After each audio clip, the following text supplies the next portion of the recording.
हरे कृष्णा आप सभी को। आज हम सुनेंगे माँ महागौरी की 8वें दिन की व्रत कथा।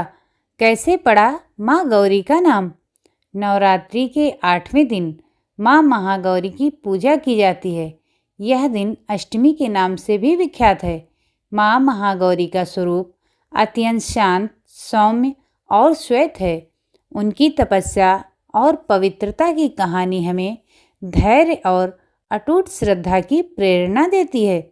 यहाँ माँ गौरी की विस्तृत व्रत कथा और उनका महत्व दिया गया है। देवी भागवत पुराण के अनुसार माँ महागौरी का वर्ण पूर्णतः गौर है। उनकी उपमा शंख चक्र और कुंद के फूल से की जाती है। माँ के वस्त्र और आभूषण भी श्वेत हैं, इसीलिए इन्हें श्वेतांबर धरा भी कहा जाता है। इनकी 4 भुजाएं हैं। ऊपर वाले दाहिने हाथ में अभय मुद्रा और नीचे वाले हाथ में त्रिशूल है। ऊपर वाले बाएं हाथ में डमरू और नीचे वाला हाथ वर मुद्रा में है। इनका वाहन वृषभ है। महागौरी की कथा उनके पूर्व जन्म से जुड़ी है, जब उन्होंने भगवान शिव को पति रूप में प्राप्त करने के लिए कठोर तपस्या की थी। माँ पार्वती ने हिमालय की पुत्री के रूप में जन्म लिया था। नारद मुनि के उपदेश के बाद उन्होंने संकल्प लिया कि वे महादेव को ही अपना स्वामी चुनेंगी। इसके लिए वे वन में चली गईं और हजारों वर्षों तक अन्न जल का त्याग कर घोर तपस्या की। इस दौरान उन्होंने केवल कंदमूल और फल खाए और बाद में केवल वायु पर निर्भर रहीं। तपस्या इतनी कठोर थी कि धूप, वर्षा, धूल और कड़ाके की ठंड सहते सहते माँ का शरीर पूरी तरह काला पड़ गया। उनकी कांति फीकी पड़ गई और वे अत्यंत दुबली हो गईं। उनके शरीर पर मिट्टी की परतें जम गईं, लेकिन उनकी निष्ठा रत्ती भर भी कम नहीं हुई। अंततः भगवान शिव उनकी तपस्या से प्रसन्न हुए। जब महादेव प्रकट हुए तो उन्होंने देवी पार्वती की भक्ति की सराहना की। भगवान शिव ने गंगा के पवित्र जल से माँ पार्वती को स्नान कराया।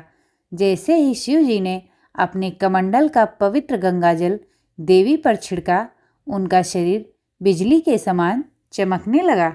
उनकी त्वचा के सारे मैल और कालापन धुल गए और वे अत्यंत गौर वर्ण की हो गईं। उनकी इस दिव्य कांति के कारण भगवान शिव ने उन्हें महागौरी का नाम दिया। एक अन्य पौराणिक कथा के अनुसार जब माँ पार्वती तपस्या कर रही थी, तब एक भूखा सिंह वहाँ पहुँचा। वह माँ को अपना आहार बनाना चाहता था, लेकिन वह चुपचाप बैठकर माँ की तपस्या पूरी होने का इंतजार करने लगा। वह कई वर्षों तक वहीं बैठा रहा। जब माँ की तपस्या पूरी हुई और शिव जी ने उन्हें दर्शन दिए, तो माँ ने देखा कि वह सिंह भी उनके साथ वर्षों से भूखा प्यासा बैठा है।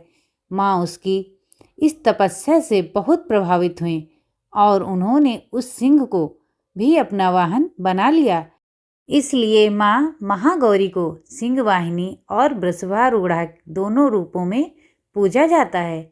महागौरी का यह रूप हमें सिखाता है कि कठिन परिश्रम और सच्ची निष्ठा से हम अपने जीवन के अंधकार को मिटाकर प्रकाश प्राप्त कर सकते हैं।